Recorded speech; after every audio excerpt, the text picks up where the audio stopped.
Assalamualaikum warahmatullahi wabarakatuh. Salam sejahtera bagi kita semua. Om Swastiastu, Namo Buddhaya, salam kebajikan.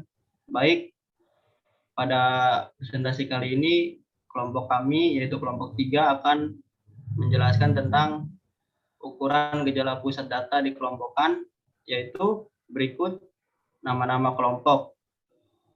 Saya sendiri Afif Endrawan, Giti Putiastri, Lairatul Askia. Saya Lairatul Askia akan menjelaskan slide dari kelompok kami. Yang pertama adalah pengertian ukuran gejala pusat. Ukuran gejala pusat dapat disebut juga dengan nilai sentral atau nilai tendensi pusat. Nilai sentral adalah nilai dalam suatu rangkaian data yang dapat mewakili rangkaian data tersebut. Ada beberapa syarat agar suatu nilai dapat dikatakan sebagai nilai sentral, yaitu nilai sentral harus dapat mewakili rangkaian data. Perhitungannya harus didasarkan pada seluruh data. Perhitungannya harus mudah. Dalam suatu rangkaian data hanya ada satu nilai sentral. Lalu pengertian data dikelompokkan. Data yang dikelompokkan adalah data yang sudah disusun ke dalam sebuah distribusi frekuensi, sehingga data tersebut mempunyai interval kelas yang jelas dan mempunyai titik tengah kelas. Selanjutnya ada jenis distribusi frekuensi. Yang pertama, distribusi frekuensi kumulatif adalah suatu daftar yang memuat frekuensi-frekuensi kumulatif. Jika ingin mengetahui banyaknya observasi yang ada di atas atau di bawah suatu nilai tertentu. Yang kedua, distribusi frekuensi relatif adalah perbandingan daripada frekuensi masing-masing kelas dan jumlah frekuensi seluruhnya dan dinyatakan dalam persen. Selanjutnya, distribusi frekuensi kumulatif dibagi menjadi 3. Yang pertama, distribusi frekuensi kumulatif kurang dari atau dari atas adalah suatu total frekuensi dari semua nilai-nilai yang lebih kecil dari tepi bawah kelas pada masing-masing interval kelasnya. Yang kedua, distribusi frekuensi kumulatif lebih dari atau dari bawah adalah suatu total frekuensi dari semua nilai-nilai yang besar dari tepi bawah kelas pada masing-masing interval kelasnya. Lalu distribusi frekuensi kumulatif relatif adalah suatu total frekuensi dengan menggunakan presentasi. Lalu ada macam-macam ukuran gejala pusat. Yang pertama, ada rata-rata hitung atau MEAN. Istilah MEAN dikenal dengan sebutan angka rata-rata. Nilai rata-rata hitung atau MEAN adalah total dari semua data yang diperoleh dari jumlah seluruh nilai data, dibagi dengan jumlah frekuensi yang ada. Untuk mencari rata-rata hitung berupa data kelompok, maka terlebih dahulu harus ditentukan titik tengah dari masing-masing kelas. Rumus MEAN yaitu X sama dengan sigma FI MI per sigma FI sama dengan kurung buka F1 M1 ditambah F2 M2 ditambah K MK per F1 ditambah F2 ditambah FK kurung tutup. Keterangannya F ialah frekuensi dan M ialah titik tengah. Selanjutnya ada median. Median merupakan sebuah nilai data yang berada di tengah-tengah dari rangkaian data yang telah disusun secara teratur. Hasil median sama dengan hasil dari kuartil kedua. Rumus median atau nilai tengah ialah med sama dengan LM ditambah ditambah kurung buka N per 2 dikurang sigma F per FM kurung tutup dikali C. Keterangannya, med ialah median data kelompok. LM ialah tepi bawah kelas median. N jumlah frekuensi. Sigma F frekuensi kumulatif sebelum kelas median. FM frekuensi kelas median. Dan C interval kelas median. Modus merupakan nilai data yang memiliki frekuensi terbesar atau nilai data yang paling sering muncul. Rumus modus ialah mod sama dengan MO ditambah kurung buka D1 per D1 ditambah D2 kurung tutup dikali C. Keterangannya, mod ialah modus data kelompok. Lalu LMO tepi bawah kelas modus. G1 ialah selisih antara frekuensi kelas modus dengan frekuensi kelas sebelum modus. D2 selisih antara frekuensi kelas modus dengan frekuensi kelas sesudah modus. C ialah interval kelas modus. Ya baik, akan saya lanjut. Kuartil. Pada prinsipnya pengertian kuartil sama dengan median. Perbedaan hanya terletak pada banyaknya pembagian kelompok data. Median membagi kelompok data atas 2 bagian. Sedangkan kuartil membagi kelompok data atas 4 bagian yang sama besar. Sehingga akan terdapat 3 kuartil, yaitu kuartil ke-1, kuartil kedua, dan kuartil ketiga. Di mana kuartil kedua sama dengan median. Berikut rumus kuartil. I sama dengan LQ plus kurung buka IN per 4 dikurang sigma F dikurang FQ dalam kurung kali C. Keterangan QI kuartil ke-1, LQ tepi bawah kelas kuartil, N jumlah frekuensi, sigma F frekuensi kumulatif dari atas pada kelas sebelum QI, FI frekuensi kelas kuartil, C interval kelas kuartil. Desil. Desil adalah suatu rangkaian data yang membagi suatu distribusi menjadi 10 bagian yang sama besar. Berikut rumus desil. DI sama dengan LD plus kurung buka IN per 10 dikurang sigma F per FD dalam kurung kali C. Keterangan DI desil ke I, LD tepi bawah kelas desil, N jumlah frekuensi, sigma F frekuensi kumulatif dari atas pada kelas sebelum desil ke I. D frekuensi kelas desil, C interval kelas desil. Presentil. Presentil adalah ukuran letak membagi suatu distribusi menjadi 100 bagian yang sama besar.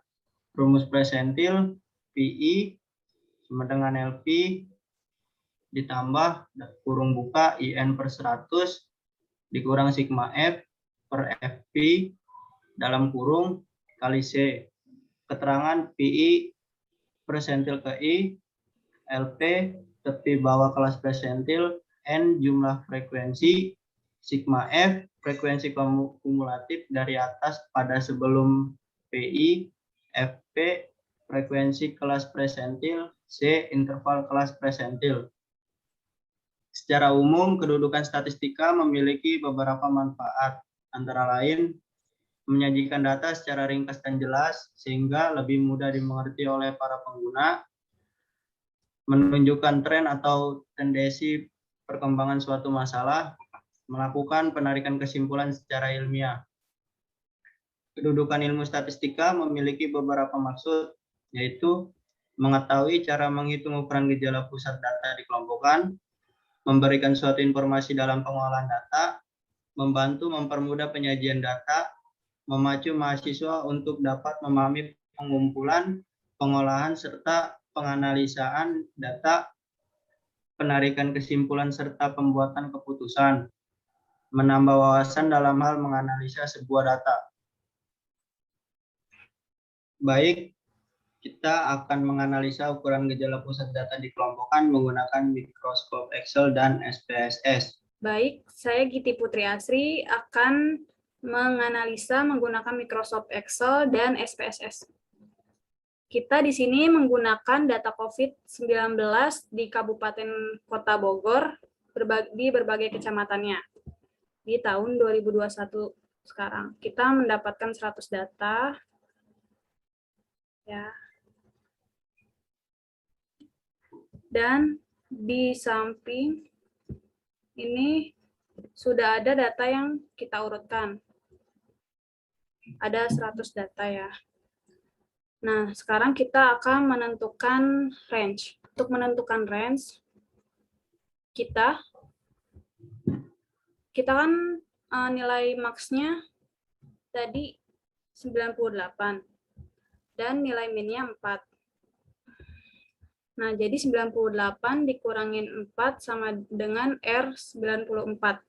Sekarang kita akan menentukan banyaknya kelas. Rumusnya itu K sama dengan 1 ditambah 3,3 log N. K sama dengan banyaknya kelas dan N jumlah data. Di sini kan kita menggunakan 100 data, berarti N-nya adalah 100. Kita lanjut. K sama dengan 1 ditambah 3,3 log N. K sama dengan 1 ditambah 3,3 log 100. Log 100 itu data kita 100. K sama dengan 1 ditambah 3,3 dikali 2. Jadi 2 itu dari log 100 ya. K sama dengan 1 ditambah 6,6. K sama dengan 7,6. Kita bulatkan menjadi K sama dengan 8. Kita menentukan intervalnya. I sama dengan R dibagi K. Itu rumusnya ya. Jadi R sama dengan 94. 94 itu dari hasil range yang udah kita hitung. K itu dari kelas yang sudah kita hitung juga. Jadi 94 dibagi 8. I sama dengan 94 dibagi 8. I sama dengan 11,75. Kita bulatkan jadi I sama dengan 12.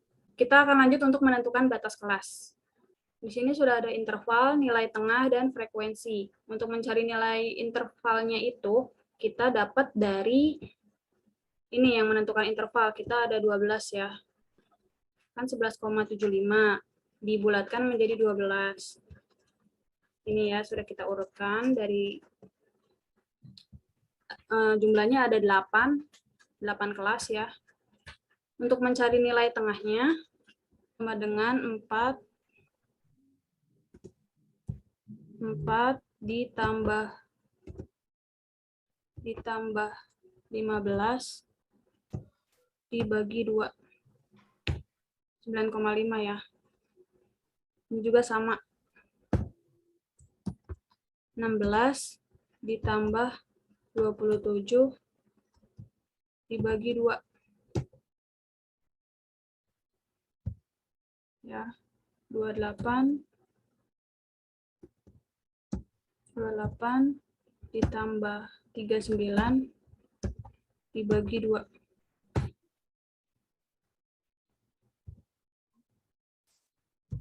40 ditambah 51 dibagi 2.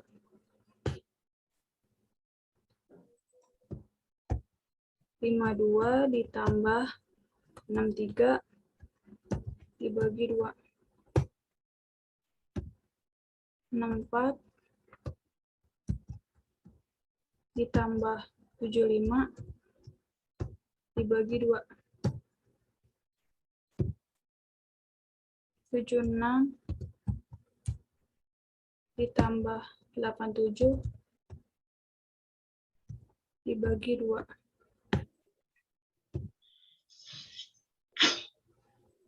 88 ditambah 99 dibagi 2.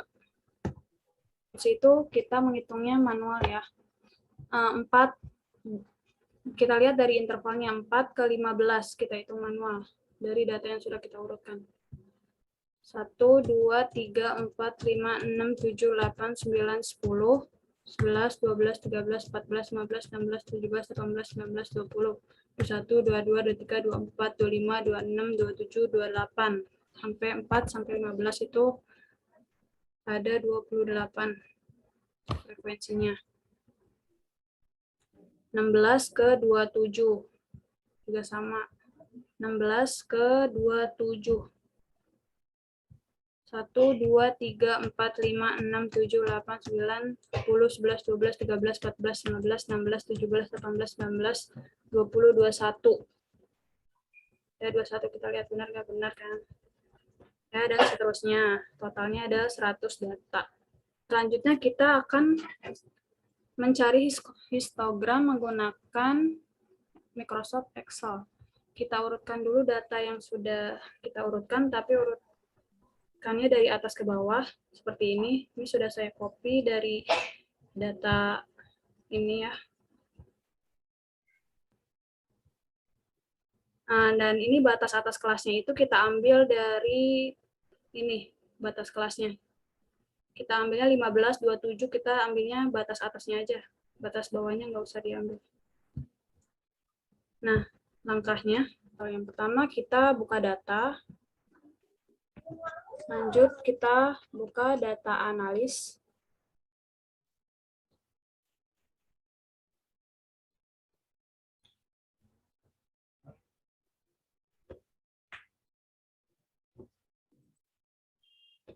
Dan kita pilih histogram.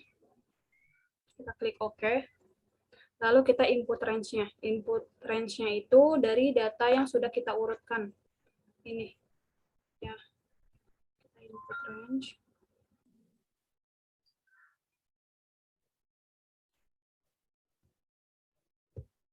Nah, ini bin range-nya itu dari batas atas kelasnya. Ya. Output range itu hasil datanya kita mau taruh di mana. Kalau aku pilih di F, ya. Nah, kita pilih kumulatif percentage di checklist, terus chart outputnya juga di checklist. Kita klik OK. Nah, ini kita bisa samakan sama data yang sudah kita hitung manual. Ini bin itu batas atas kelasnya ya. Kita samain tuh 15, 27, 39, 51, 63, 75, 87, 99 sama ya. Sama tuh. Di sini. Terus ini frekuensinya juga sama 28, 21, 8. Tuh frekuensinya 28, 21, 8. 10, 11, 5.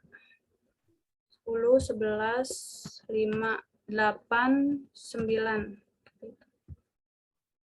8 dan 9. Sama ya hasilnya. Selanjutnya kita akan mencari data yang kedua. Sama seperti tadi, cuman bedanya kan tadi mencari histogram. Di sini saya sudah mengurutkan data. Ada 100 data. Sekarang kita klik data. Klik data analis. Tadi kita pilih histogram. Sekarang kita pilih deskriptif statistik. Klik OK. Nah, di sini input range-nya itu data yang sudah kita urutkan. Ya. Langsung output range-nya. Di sini untuk menentukan di mana letak hasilnya. Taruh di D. Nah, ini summary statistiknya. Kita checklist. Kalau sudah checklist, klik OK. Nah, sini. Sini sudah keluar hasil mean, median, maksimum, dan minimumnya. Kita samakan ya sama data yang sudah kita input manual. Nih, range-nya 94. Kita samakan. Ada 94 ya. Ini minimumnya 4, maksimumnya 98. Mediannya 28,5, meannya 39,02. Nah, sekarang kita menggunakan data melalui SPSS. Buka aplikasi SPSS-nya. Nah, di sini kita sudah ke aplikasi SPSS-nya. Sekarang kita klik variable view-nya. Nah, di sini kita berikan nama variabelnya ya.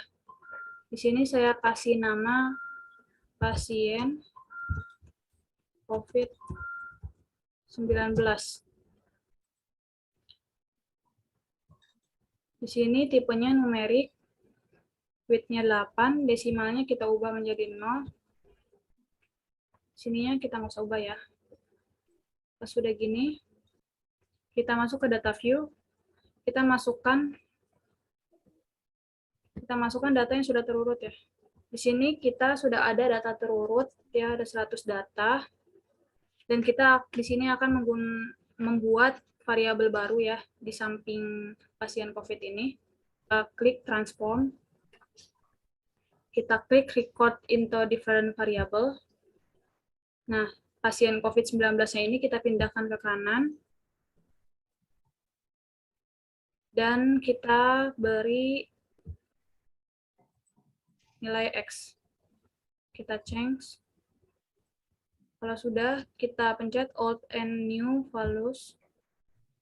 Nah, kita masukkan range-nya. Ya, range-nya ini kita masukkan dengan data yang sudah kita urutkan di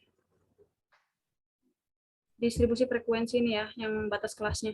4, 15, 16, 27, 28, 39, 40, 51, 52, 63, 64, 75, 76, 87, 88, 99. Kita samakan melalui ini ya range-nya. Jadi tadi yang pertama kelasnya 4 sama 15. Nah, kita klik copy and value. Kita klik add.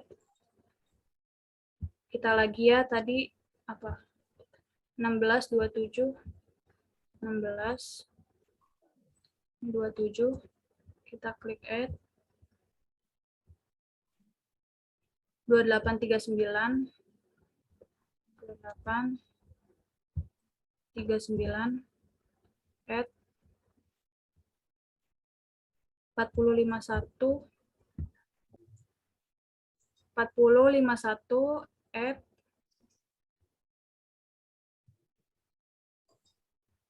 lanjut 5263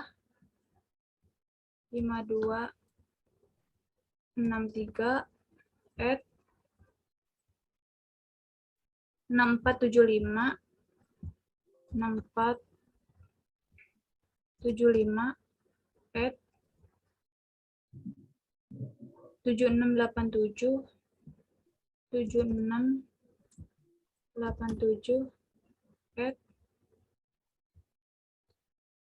8899 yang terakhir 99 add. Nah, jika sudah dikumpulkan kan ada 8 kelas ya, kita hitung 1, 2, 3, 4, 5, 6, 7, 8 kelas. Kita klik continue, kita klik OK. Nah, ini kan desimalnya belum diubah. Nah, kita ke variable view untuk mengubah desimalnya menjadi 0. Ya. Nah, kita masuk lagi ke data view. Nah, variabel X-nya ini kita ubah lagi dengan menjadi nilai kelasnya ya. Ini kan 4 sampai 15 itu kelas pertama. Kita ubah 1 sampai 15 ya.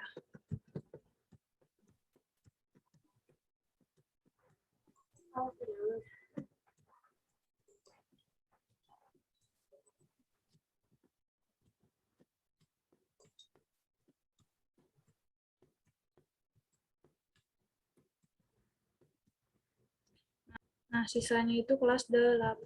Dari 88 sampai 99. Kelas 95 ya. Totalnya ada 8 kelas.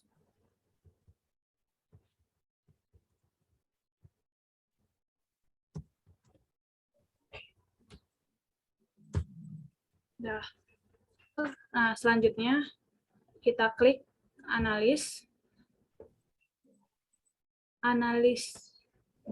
Kita pilih deskriptif statistik. Nah, di sini kita pilih frekuensi. Nah, di sini kita data X-nya kita pindahkan ke kanan. Ya. Kita pilih chart. Kita pilih histogram. Ini show normal curve on histogramnya di checklist. Klik continue. Nah, baru kita oke. Dan sini lagi proses. Ini sudah muncul inilah hasil dari data frekuensi menggunakan aplikasi SPSS-nya ya. Nih, ini N100, kita menggunakan data 100 data ya. Dan ini frekuensinya. Di sini present-nya, ini valid present-nya. Nah, ini tampilan histogramnya ya. Di sini kita akan mencari nilai mean, median, maksimum, dan minimum menggunakan SPSS. Variabel X-nya kita masih menggunakan data yang sama, tapi kita mengabaikan variabel X-nya ya. Kita hanya menggunakan variabel nilai dari pasien COVID ini aja. Nah, pertama kita buka analis, kita masuk ke deskriptif statistik, kita klik deskriptif.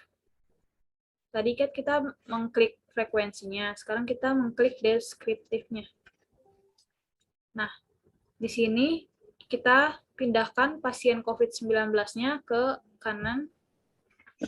Kita pilih option. Nah, di sini kita checklist, zoom, mean, STD deviation, range, minimum, dan maksimum. Kita pilih variabel listnya ya. Continue. Dan kalau sudah kayak gini, kita klik OK. Dan ini tampilan output-nya ya.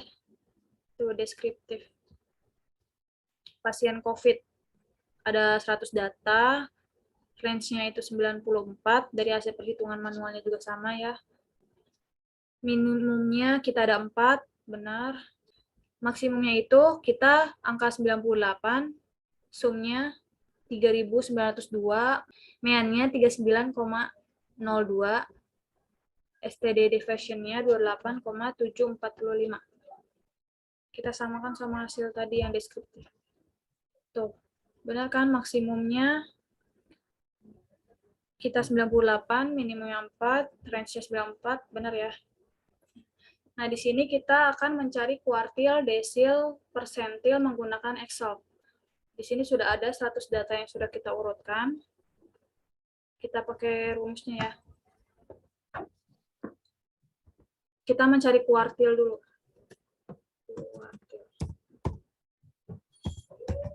Kuartil itu ada Q1, Q2, Q3.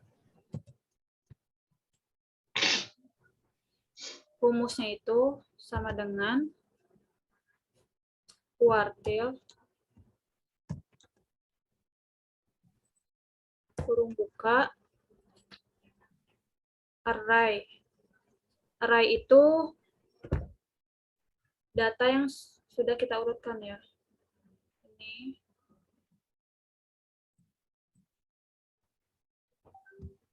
Ini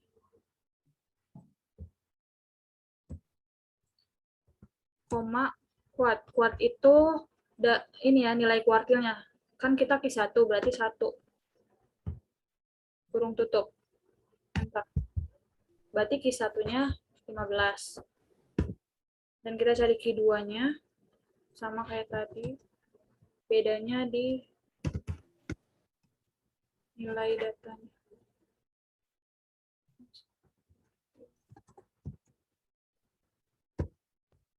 Masukkan data yang sudah kita urutkan.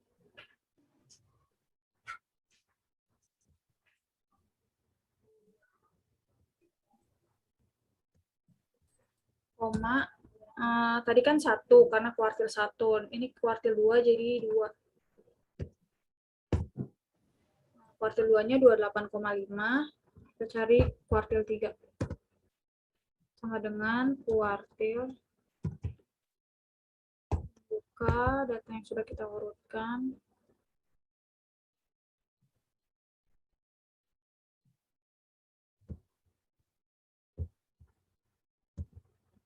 Koma, kuartil 3 jadi 3. 62, kuartil 3-nya 62. Nah, sekarang kita akan mencari persentilnya ya. Di sini persentilnya Kita P25, kita cari P25, P50, dan P75. Rumusnya sama seperti kuartil, bedanya di sini. Sama dengan persentil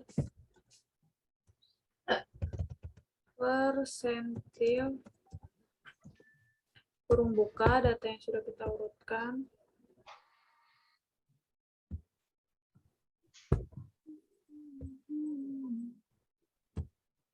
koma,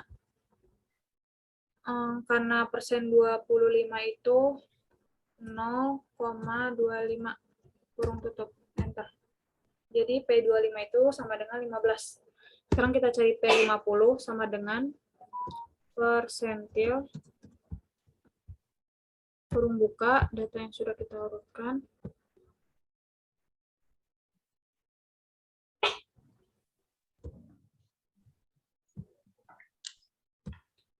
koma, persen dari 50 itu 0,50.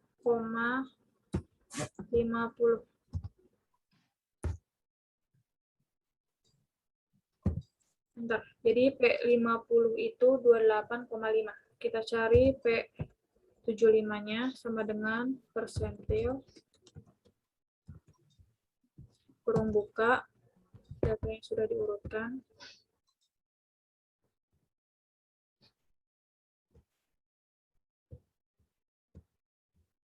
koma 0,75. Jadi persentil 75 itu 62. Ya. Dan sekarang kita akan cari desil. Di sini desil kita akan mencari D1, D3, D8. Di sini desil kita sama menggunakan rumus persentil ya. Karena di dalam Microsoft Excel itu tidak ada rumus dari desilnya. D1 itu kan D10, D3 itu 30, D8 80. Karena kita menggunakan rumus persentil, kita ubah menjadi persennya ya. Sama dengan persentil kurung buka data yang sudah kita urutkan,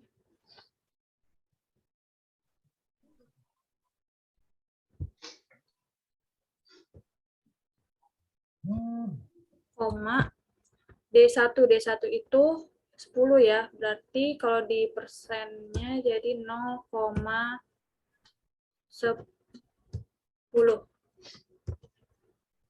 ya. Jadi D1 itu 8. Sama mencari D3-nya persentil membuka data yang sudah kita urutkan,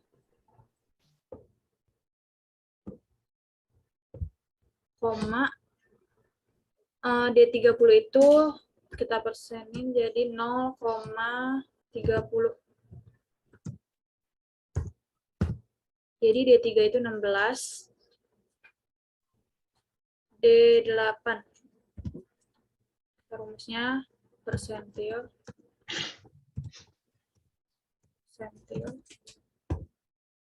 data yang sudah kita urutkan,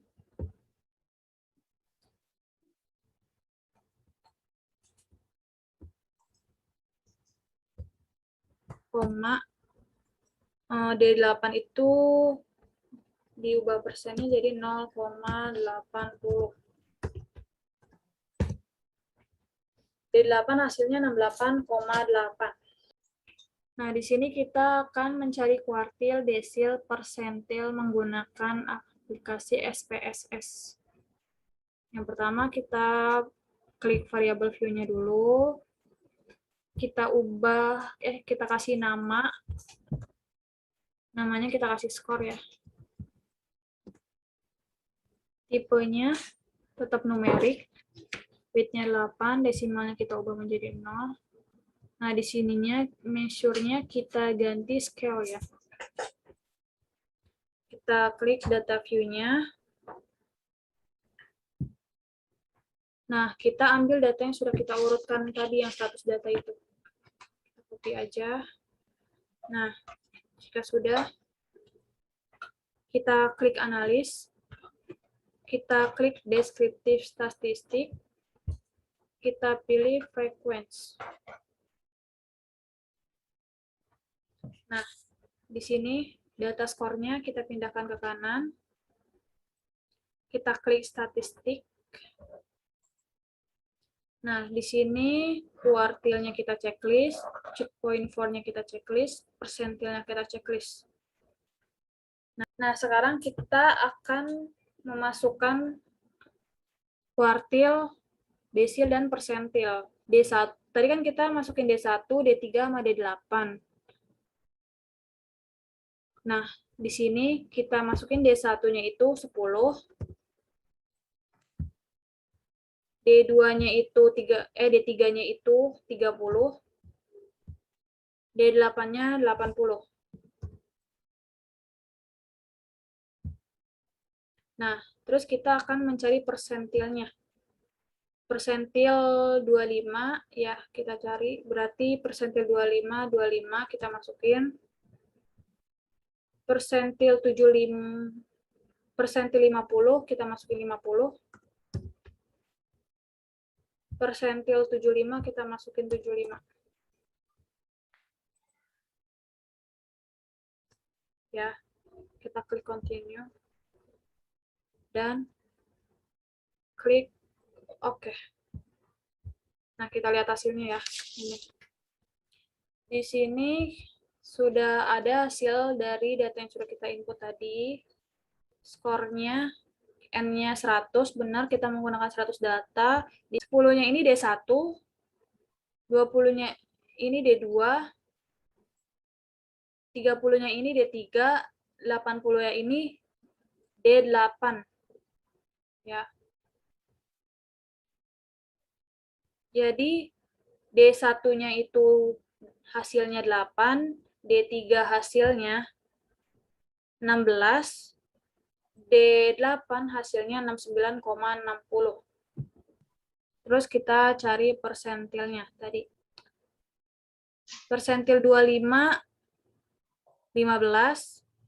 Persentil 50-nya 28,50. Persentil 75-nya itu 62. Sama seperti kuartil ya, kuartil juga gitu. Kita kuartilnya 15,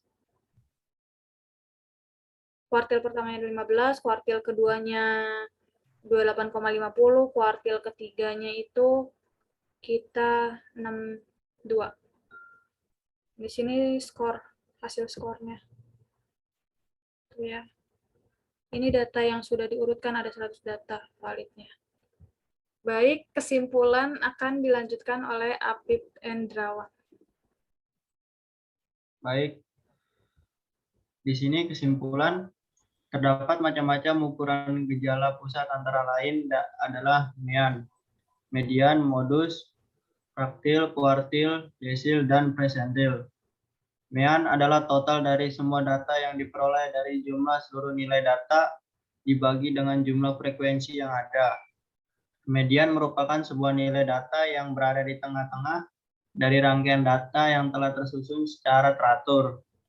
Modus adalah nilai yang sering muncul. Fraktil adalah nilai-nilai data yang membagi seperangkat data yang telah terurut menjadi beberapa bagian yang sama. Kuartil adalah membagi kelompok data atas 4 bagian yang sama besar, sehingga akan dapat 3 kuartil. Desil adalah suatu rangkaian data yang membagi suatu distribusi menjadi 10 bagian yang sama besar.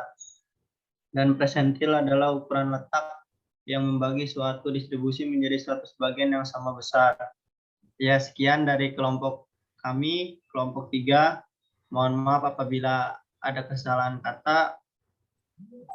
Mohon maaf sebesar-besarnya. Wassalamualaikum warahmatullahi wabarakatuh.